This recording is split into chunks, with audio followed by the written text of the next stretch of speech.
Ito yung mga putol, oh. Putang ina. Bibili ka ng ganong sopa. 13,500 tapos ganito kanipis yung mga kahoy na nakalagay sa brace. Putang ina niya. Naloloko yung mga customer, hayop na yan. Yan, oh, yan yung mga pinagputulan, oh, yung mga brace. Ayan, oh. Ito magkadikit lang yan, magkapatong lang yan, oh. Magkapatong lang yan, di ba? Napakanipis, oh. Napakanipis. Tapos hindi pa siya nakapako, naka-stapler lang siya. Ayan, oh. Naka-stapler na yung mahahaba na stapler.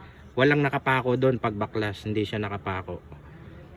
Walang nakapako. Puro stapler lang ang kinabit, puro ganyan lang. Ayan, oh, lagpasan. Tama yan, stapler yan lahat.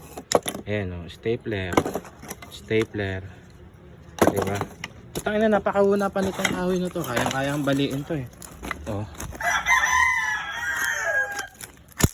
Ayun, bali na. Diba?